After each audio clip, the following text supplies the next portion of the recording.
Je passe aux questions grossesse, sur ma grossesse. Donc, aimes-tu être enceinte et pourquoi? Donc oui, j'aime être enceinte. J'aime beaucoup plus être enceinte depuis mon 2e trimestre, depuis disons le 5e mois qu'avant. C'est-à-dire qu'au début, j'ai été quand même très anxieuse, très inquiète. Mais depuis que je sens ma fille bouger tous les jours, tout le temps, je me sens très bien, très épanouie et j'ai pas eu de soucis particuliers. Bon, un peu au début de grossesse avec mon placenta, etc. D'où mes inquiétudes.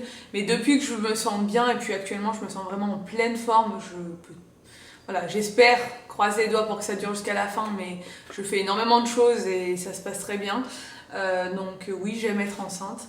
Après, je fais pas partie de ce genre de femmes qui aimeraient être enceinte toute leur vie, quoi. C'est-à-dire que j'adore être enceinte, ça me fait vraiment plaisir de sentir mon bébé, c'est super agréable, etc.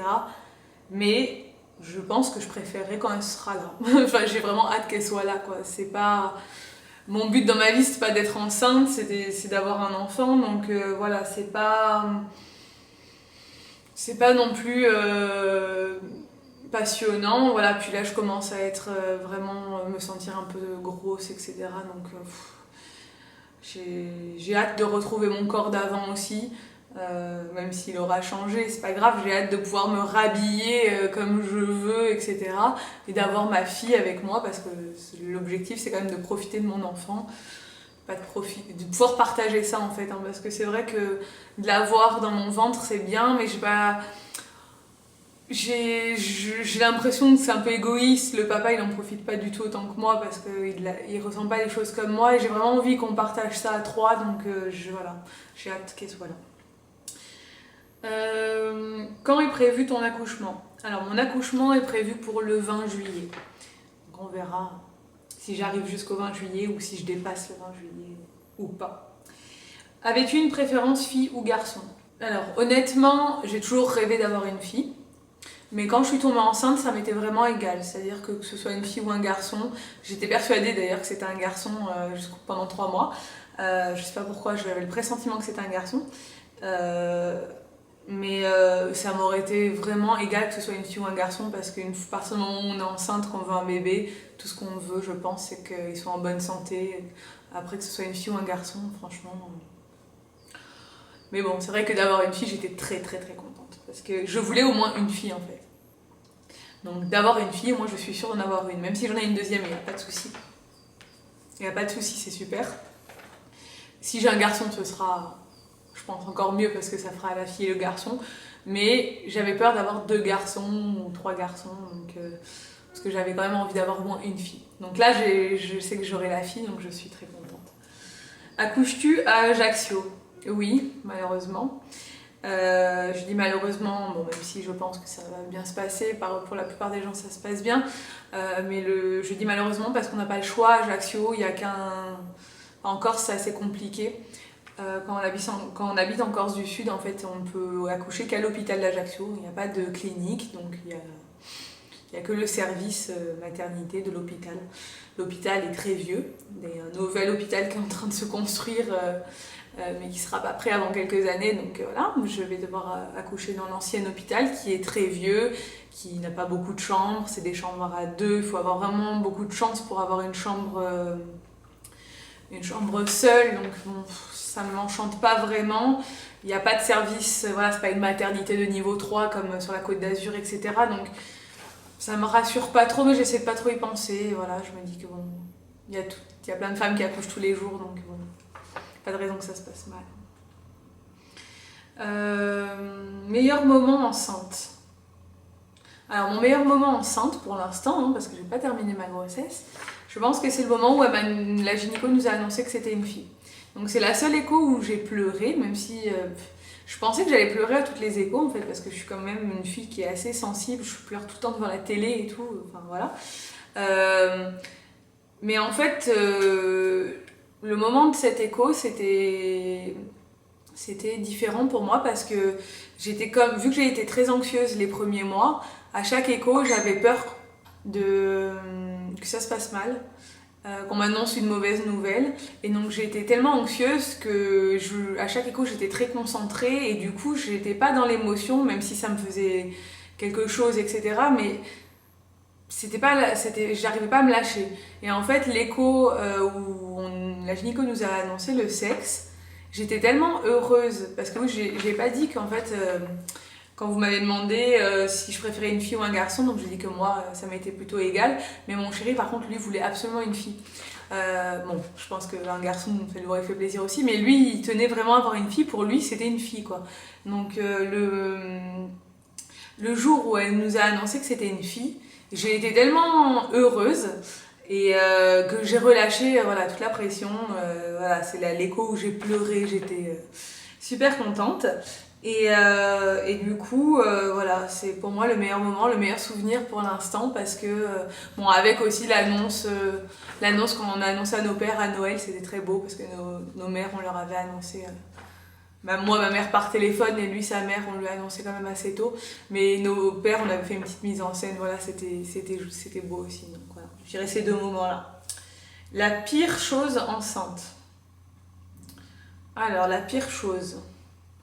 Actuellement, il y a des choses qui me saoulent un peu. Alors déjà, je dirais les gens qui vous touchent le ventre. Je suis pas quelqu'un de tactile à la base, donc encore moins enceinte. Quand c'est des gens proches et qu'on me demande la permission, ça me pose pas de problème. Mais les gens que tu croises comme ça dans la rue qui se permettent, qui te connaissent à peine ou qui connaissent ton copain mais qui connaissent même pas, qui se permettent de toucher ton ventre comme ça, sans même te demander si ça te dérange pas, j'ai juste envie de leur mettre une claque en fait. Et d'ailleurs, il y en a, j'aurais déjà poussé la main parce que bon, c'est bon. Donc enfin, pour moi, c'est comme si. Je sais pas, je vais pas toucher le ventre de quelqu'un que je connais pas. Hein. Je veux dire, ça me viendrait pas l'idée de toucher quelqu'un que je connais pas, donc j'ai pas envie qu'on me touche, ça m'énerve. Donc là, j'ai eu un petit souci avec ma caméra qui s'est coupée 2 secondes. Alors la prochaine question, c'est vas-tu faire les cours de préparation à l'accouchement à la PMI? Et voici la réponse. Donc là déjà, la préparation à la piscine, je suis pas encore allée parce que c'est les vacances, donc c'est fermé. Donc, le cours n'a pas lieu, donc je devrais y aller quand ça reprend dans 10 jours. Pardon. Et les cours de préparation à la PMI, donc une session se termine demain, donc ça sert à rien que j'aille au dernier cours. Et il y a une nouvelle session qui débute début juin, donc je dois rappeler fin mai pour y aller début juin. Donc j'espère que je serai toujours assez en forme pour descendre, me faire la route. Bon, il n'y a qu'une demi-heure de route, mais bon. Voilà, je serai à 8 mois de grossesse, enfin 7 mois et demi, donc ça devrait aller, mais bon, je suis pas sûre de pouvoir tous les faire du coup, les 7 avant l'accouchement à la PMI. Mais ma sage-femme qui vient à domicile me faire les monitos, elle peut commencer à me les faire, donc bon, voilà, au pire, on fera comme ça. Et comment se passent tes journées en arrêt? Donc j'ai été arrêtée fin janvier pour mon petit problème au niveau du placenta que j'avais eu. Donc après mon contrat s'est terminé fin février, donc j'ai pas repris du coup le boulot. Et donc depuis je suis en arrêt, donc ça commence à faire un petit bout de temps maintenant. Ça se passe bien. Au début ça se passait pas super parce que j'ai été alitée, mais pas très longtemps. Et là ça se passe bien. Maintenant il fait beau en plus, donc voilà, je promène mon chien, je prépare l'arrivée du bébé, je fais plein de choses, je m'ennuie pas, donc ça se passe. Je fais des vidéos, ça m'occupe pas mal, voilà, maintenant je vous et vous, c'est encore mieux. Donc je m'occupe et il n'y a pas de problème, ça se passe bien. Ensuite, je passe à la catégorie accouchement. Alors, appréhendes-tu ton accouchement? J'appréhende bien sûr comme tout le monde, hein. Je pense qu'on appréhende toujours quelque chose qu'on ne connaît pas. Après je suis pas stressée par ça particulièrement. Je pense que malgré le fait, parce qu'on dit qu'il faut pas regarder les émissions, les trucs et tout, alors moi oui, hein, j'ai regardé Baby Boom, tous les épisodes de Tellement Vrai sur les grossesses, sur les maternités, etc. Là, j'ai tout regardé sur YouTube. Et tous les vlogs grossesse, les vidéos accouchement qu'on peut trouver et tout. Et ça m'a pas fait peur. Donc après, ça fait peur à certaines femmes qui sont stressées. Donc si vous êtes déjà très angoissée par l'accouchement, je vous conseille pas de regarder. Même si pour moi Baby Boom c'est pas du tout stressant parce que justement ça m'a permis de voir comment ça se passait, même si on montre pas tout dans Baby Boom, il y a plein de choses qu'on montre pas. Mais ouais, après les épisodes de Tellement Vrai, etc., je trouve que ça montre quand même pas mal. Voilà, donc on peut avoir un bébé prématuré, ça peut mal se passer, on peut être déclenché, il y a plein de choses et ça m'a montré comment ça se passe. Donc du coup, je n'appréhende pas trop parce que je sais qu'on peut pas savoir à l'avance comment ça va se passer, que ça peut très bien se passer ou très mal se passer ou se passer normalement et qu'on peut pas le savoir à l'avance et que ça sert à rien de se stresser avec ça parce que de toute façon, ça se passera comme ça se passera, il faut passer par là. Et voilà, moi j'appréhende pas plus que ça, enfin j'ai pas peur en fait. J'ai hâte maintenant et j'ai pas peur. On verra bien, voilà, je peux pas savoir. Souhaites-tu la péridurale? Oui, je souhaite la péridurale. Je pense que j'attendrai un peu de voir comment je gère la douleur, mais je pense que je la supporterai pas. Donc je pense que oui, voilà, je prendrai la péridurale. Les femmes qui disent je veux absolument pas la péridurale, qui se mettent cette idée dans la tête, quand elles arrivent le jour de l'accouchement, j'ai vu plusieurs fois le cas, et que ça se passe mal, elles le vivent encore plus mal parce qu'elles le prennent comme un échec en fait. Si elles réussissent pas à résister à la douleur, etc. Et quand elles se sont vraiment mis cette idée dans la tête, après elles vivent mal leur accouchement parce qu'elles ont pas réussi à tenir leur engagement de pas la prendre. Donc moi, il n'y a pas de... Je suis pas contre la péridurale, je trouve ça très bien. Si on peut éviter de souffrir le martyre, voilà. Je pense qu'à l'époque où elle n'existait pas, il y a plein de femmes qui auraient voulu l'avoir. Donc moi, je la prendrai, il n'y a pas de souci. Veux-tu que le papa assiste à l'accouchement? Évidemment. Pour moi, c'est une évidence. Je me vois pas accoucher sans mon chéri. Lui non plus d'ailleurs. Lui, c'est un souhait également. Il se voit pas ne pas assister à l'accouchement de sa fille. Après, je respecte les gens qui eux, ne souhaitent pas que le papa assiste ou... Voilà, si lui il n'a pas envie. Moi, il n'a pas peur, on n'appréhende pas. J'ai pas peur que. Voilà, il y a la question n'as-tu pas peur que son regard change sur toi par rapport au placenta, etc., à la vision qu'il aura de toi. Non, j'ai pas peur, on s'aime pour le meilleur et pour le pire. Voilà. Non, je pense que c'est sûr que s'il peut éviter d'aller mettre la tête regarder dans les moindres détails, ça m'arrange, mais bon, après. Donc voilà, moi, ça me fait pas peur qu'il assiste à l'accouchement. Je pense pas que son regard changera sur moi. Je pense pas qu'il va être traumatisé par ça. Voilà. Après, on verra bien, mais non, je me vois pas passer ce moment-là avec quelqu'un d'autre en fait. Ensuite, vas-tu nous faire un vlog sur ton accouchement? Alors, je vous parlerai de mon accouchement. Je sais pas si je ferai un vlog sur mon accouchement, je sais pas si je vous parlerai de mon accouchement en détail. Ça dépend de comment se passera mon accouchement. Ça dépend, voilà. Si ça se passe super mal, que je suis traumatisée, etc., je vais pas vous promettre un vlog alors que je le ferai pas. Après, voilà, ce sera comment je le sens.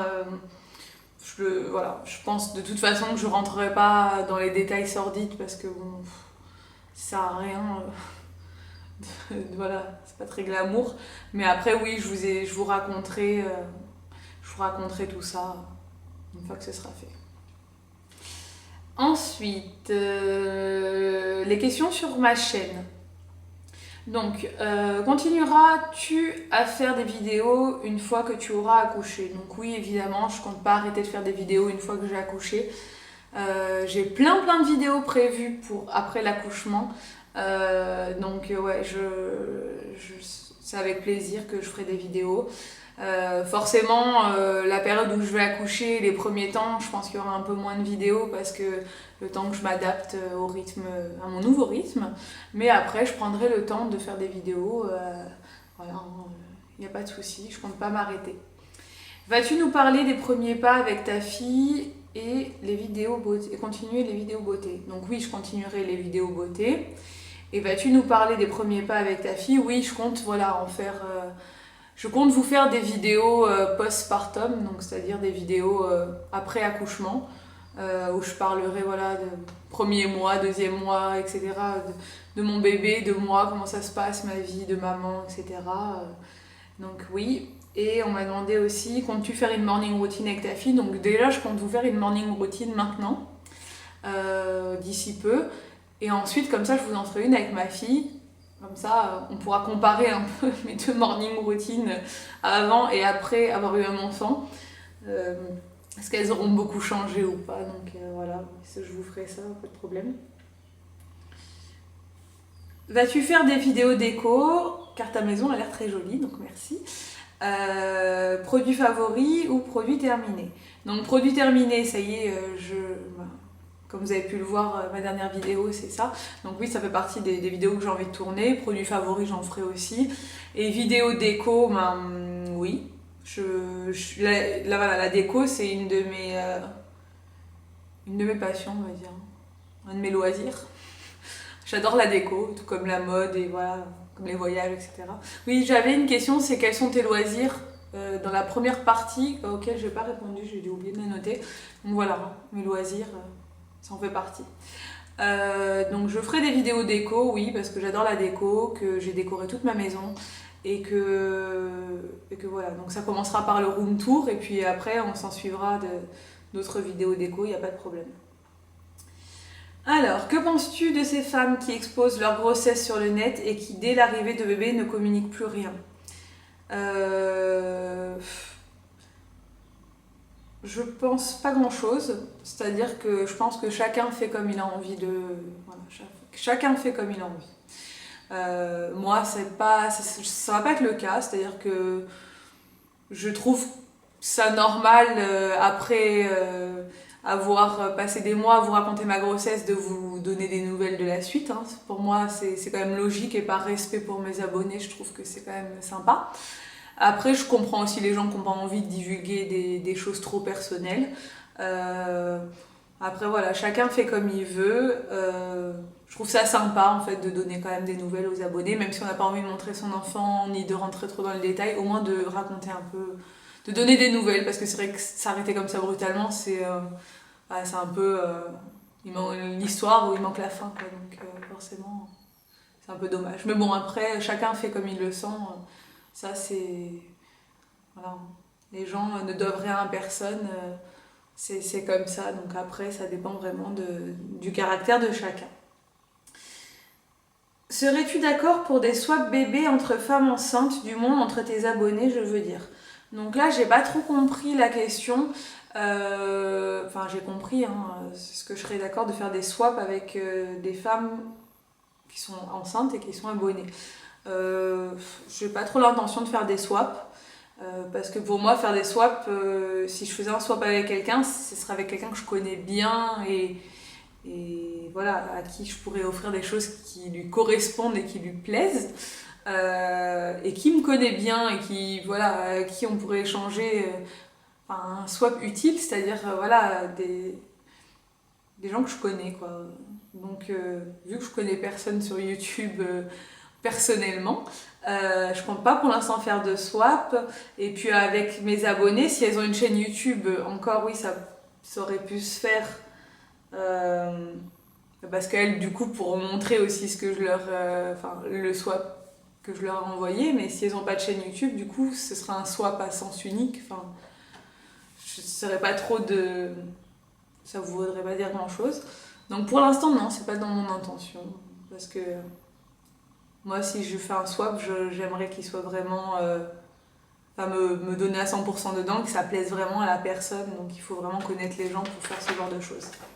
Enfin bon. Ensuite, je passe à la catégorie questions sur les achats. Achats bébé. Donc, quel est pour toi le meilleur magasin de fringues bébé? Moi, pour l'instant, les magasins dans lesquels j'ai acheté des vêtements, c'est H&M, Zara, Kiabi, La Redoute. Il me semble que la Halle, c'est pas mal aussi. Monoprix. Donc voilà, j'en ai pas de meilleur. Après, j'ai pas testé. Voilà, j'ai pas encore mon bébé, donc au niveau qualité, au niveau etc. Bon, pour moi, H&M, j'adore. Franchement, là, au niveau de leur collection, etc. Je trouve ça trop mignon. J'aime beaucoup aussi le site Next. Donc c'est une marque anglaise, Next. Je trouve ça trop chou. Donc je vais passer une commande, je pense d'ailleurs bientôt, je vous montrerai ça. Voilà, allez voir si vous connaissez pas Next, comme ça se prononce.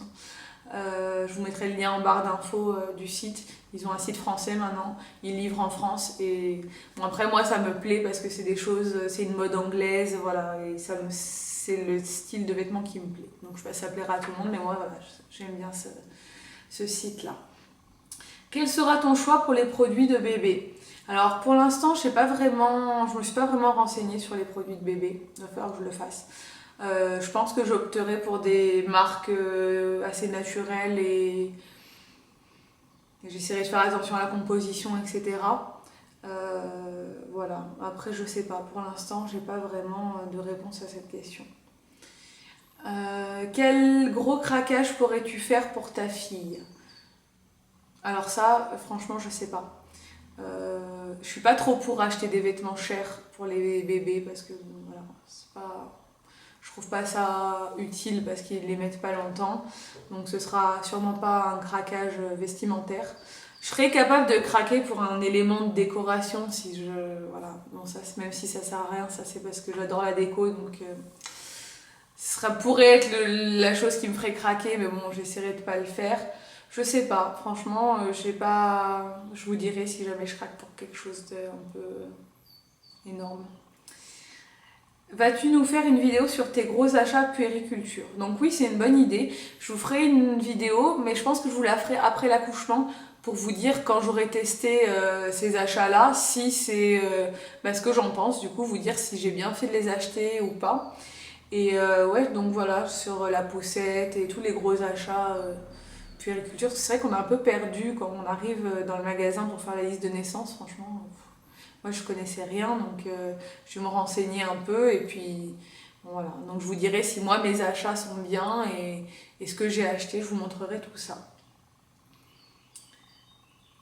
Ensuite, donc j'avais quelques questions pour après l'accouchement. Donc opteras-tu pour une écharpe de portage? Non, je trouve le principe très bien. Mais alors j'ai vu une vidéo d'une fille qui explique comment on attache l'écharpe de portage. Ça me paraît pour moi trop prise de tête, quoi. Même si je sais que c'est très bien, moi ça me correspond pas. Voilà. Donc par contre j'ai mis sur la liste de naissance le porte-bébé parce que mon chéri, je sais pas pourquoi, il fait une fixation là-dessus. Ça doit être, je pense, Very Bad Trip. Alan dans Very Bad Trip qui l'a inspiré. Mais alors, depuis que je suis enceinte, il fait comme parler de ça. Il veut absolument son porte-bébé pour porter la petite dedans. Donc alors là, on l'a mis sur la liste de naissance, il y tenait beaucoup. Je trouve que en plus c'est bien pour quand on n'a pas envie de prendre la poussette, etc. Moi, quand j'irai promener le chien, voilà, 5 minutes, etc., ce sera pas mal d'avoir le porte-bébé. Donc voilà, mais pas l'écharpe de portage. Parce qu'en plus, voilà, mon chéri, encore moins que moi, il va se prendre la tête à enrouler le truc pendant 3 heures autour de lui. Non, ça va pas le faire. Quand bébé sera en âge de manger, vas-tu préparer toi-même les petits pots? Donc oui. Sur ma liste de naissance, j'ai mis le robot. Donc j'ai pas pris le baby cook, j'ai pris celui de la marque Avent. Donc qui est pareil, c'est celui qu'on retourne en fait. Il cuit et après on retourne, il mixe. Parce qu'il prenait moins de place en fait et qu'au niveau coloris, dans le magasin, le baby cook il me plaisait pas. Donc oui, je compte bien évidemment lui faire les petits pots dans la mesure du possible, c'est-à-dire que je pense que j'achèterai quand même quelques petits pots, mais je pense que je me tournerai vers des marques bio, des choses comme ça pour quand on sort, etc. Parce que je pense que bon, il y aura forcément des fois où j'aurai pas le temps, mais essentiellement lui faire des petits pots parce que déjà de base nous on mange très peu de plats préparés, on prépare nous-mêmes nos purées, etc. On aime bien cuisiner, enfin moi personnellement j'aime pas trop cuisiner, mais mon chéri c'est sa passion. Donc moi je mange assez sainement, mais voilà, même si je mange des choses basiques, c'est des choses que j'ai faites moi-même, c'est pas des choses que j'ai achetées toutes prêtes. Donc voilà, je lui ferai évidemment les petits pots, puis je trouve que c'est bien. C'est bien dans la mesure du possible de le faire parce que on sait ce qu'il y a dedans et puis voilà, je trouve que c'est mieux. Bon, après, chacun fait comme il veut. Voilà, Alors là, je me rends compte que j'ai oublié de répondre à une question. Parce que du coup, je ne l'ai pas notée. c'est comptes-tu allaiter et combien de temps? Donc oui, je compte allaiter. Alors avant d'être enceinte, si on m'avait dit tu allaiteras un jour, j'aurais dit mais pas du tout. Et c'est vrai que ma vision des choses a beaucoup changé depuis que je suis enceinte. Je me vois pas allaiter maintenant en fait. Donc après, c'est pas un truc que je veux pas me mettre la pression avec ça. C'est-à-dire que si ça se passe mal, si le bébé prend mal, si pour une raison ou une autre ça se passe mal et que je le vis mal, je n'allaiterai pas à tout prix. Voilà, je vais essayer. J'ai vraiment envie d'allaiter. J'ai mis un tire-lait électrique sur ma liste de naissance. J'ai un tire-lait déjà manuel qu'on m'a donné. Je veux allaiter. Je trouve que c'est beaucoup mieux pour le bébé et que question pratique et économique, etc. Pour tout, je trouve ça très bien. Pour sa santé, en priorité d'ailleurs. Mais après, c'est pas non plus. Enfin voilà, c'est comme la péridurale, il faut pas se mettre, je pense, la pression et se mettre des objectifs comme ça, de dire il faut à tout prix le faire, etc. Je veux le faire, mais si jamais il y a un truc qui fait que je peux pas, ce sera pas la fin du monde. Voilà. Moi, ma mère, elle a pas réussi à m'allaiter à la maternité. Ils ont dit qu'elle avait pas assez de lait et que je mourrais de faim, donc fallait qu'elle me donne le biberon. Donc à l'époque, bon, apparemment maintenant, on dit que voilà, tout le monde a du lait, mais c'est plutôt comment on nous montre. Et voilà. J'espère que je tomberai sur des sages-femmes, des puéricultrices qui m'expliqueront bien et qui m'aideront à bien me mettre dans l'allaitement. Et je sais qu'il faut tenir le coup parce qu'au début c'est difficile. Donc je me suis bien préparée, je me suis bien renseignée. Donc j'espère que ça se passera bien. Je vous ferai bien sûr des vidéos là-dessus. Je vous expliquerai comment ça se passe. Mais voilà, moi je compte allaiter. Voilà, bon, j'ai répondu à toutes ces questions, ça a pris beaucoup de temps. En tout cas, merci encore de m'avoir posé toutes ces questions. Si vous en avez d'autres, n'hésitez pas à me les poser, je ferai peut-être une autre vidéo si jamais j'ai d'autres questions, peut-être plus après l'accouchement, parce que là, je vois pas trop ce qu'on pourrait me demander d'autre. Mais voilà, donc j'espère que cette vidéo vous a plu. Merci d'avoir regardé, à bientôt!